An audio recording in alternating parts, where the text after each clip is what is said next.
एक व्यक्ति, कोई जिज्ञासु, एक दिन आया। उसका नाम मौलुकपुत्र था, एक बड़ा ब्राह्मण। 500 शिष्यों के साथ बुद्ध के पास आया था। निश्चित ही उसके पास बहुत सारे प्रश्न थे। एक बड़े के पास ढेर सारे प्रश्न होते ही हैं, समस्याएं ही समस्याएं। बुद्ध ने उसके चेहरे की तरफ देखा और कहा, मौलुकपुत्र, एक शर्त है। यदि तुम शर्त पूरी करो, केवल तभी मैं उत्तर दे सकता हूँ। मैं तुम्हारे सिर में भनभनाते प्रश्नों को देख सकता हूँ। 1 वर्ष तक प्रतीक्षा करो, ध्यान करो, मौन रहो। जब तुम्हारे भीतर का शोरगुल समाप्त हो जाए, जब तुम्हारी भी की बातचीत रुक जाए, तब तुम कुछ भी पूछना और मैं उत्तर दूंगा। यह मैं वचन देता हूँ। मौलुकपुत्र कुछ चिंतित हुआ। 1 वर्ष, केवल मौन रहना, और तब यह व्यक्ति उत्तर देगा। और कौन जाने कि वे उत्तर सही भी हैं या नहीं। तो हो सकता है 1 वर्ष बिल्कुल ही बेकार जाए। इसके उत्तर बिल्कुल व्यर्थ भी हो सकते हैं। क्या करना चाहिए? वह दुविधा में पड़ गया। वह थोड़ा झिझक भी रहा था। ऐसी शर्त मानने में इसमें खतरा था। और तभी बुद्ध का एक दूसरा शिष्य, सारिपुत्र, जोर से हंसने लगा। वह वहीं पास में ही बैठा था, एकदम खिलखिलाकर हंसने लगा। मौलुकपुत्र और भी परेशान हो गया। उसने कहा, बात क्या है? तुम क्यों हंस रहे हो? सारिपुत्र ने कहा, इनकी मत सुनना। ये बहुत धोखेबाज हैं। इन्होंने मुझे भी धोखा दिया। जब मैं आया था, तुम्हारे तो केवल 500 शिष्य हैं। तेरे 5000 थे। मैं बड़ा ब्राह्मण था, देश भी में मेरी ख्याति थी। इन्होंने मुझे फुसला लिया। इन्होंने कहा, साल भर प्रतीक्षा करो, मौन रहो, ध्यान करो, और फिर पूछना और मैं उत्तर दूंगा। साल भर बाद कोई प्रश्न ही नहीं बचा। तो मैंने कभी कुछ पूछा ही नहीं और इन्होंने कोई उत्तर दिया ही नहीं। यदि तुम पूछना चाहते हो तो अभी पूछ लो। मैं इसी चक्कर में पड़ गया। मुझे इसी तरह इन्होंने धोखा दिया।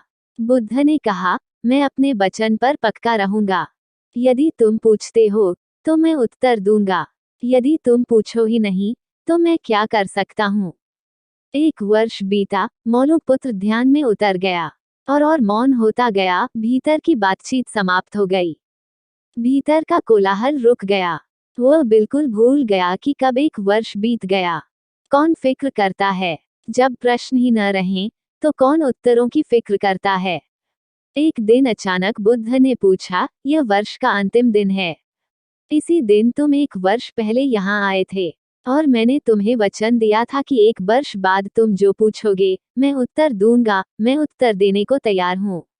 अब तुम प्रश्न पूछो। मौलुकपुत्र हंसने लगा और उसने कहा, आपने मुझे भी धोखा दिया। वह सारिपुत्र ठीक कहता था। अब कोई प्रश्न ही पूछने के लिए नहीं रहा। तो मैं क्या पूछूं? मेरे पास पूछने के लिए कुछ भी नहीं है। असल में यदि तुम सत्य नहीं हो तो समस्याएं होती हैं। और प्रश्न होते हैं।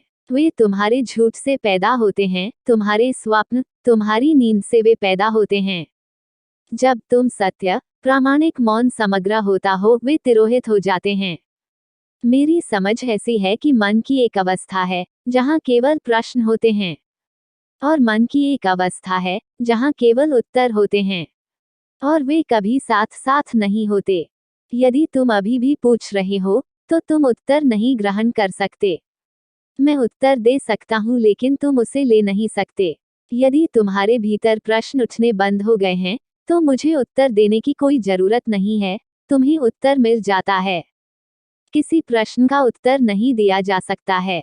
मन की एक ऐसी अवस्था उपलब्ध करनी होती है जहाँ कोई प्रश्न नहीं उठते। मन की प्रश्नरहित अवस्था ही एकमात्र उत्तर है।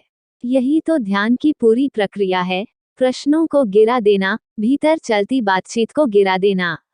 जब भीतर की बातचीत रुक जाती है, तो ऐसा असीम मौन छा जाता है। उस मौन में हर चीज का उत्तर मिल जाता है। हर चीज सुलझ जाती है, शाब्दिक रूप से नहीं, अस्तित्वगत रूप में सुलझ जाती है। कहीं कोई समस्या नहीं रह जाती है।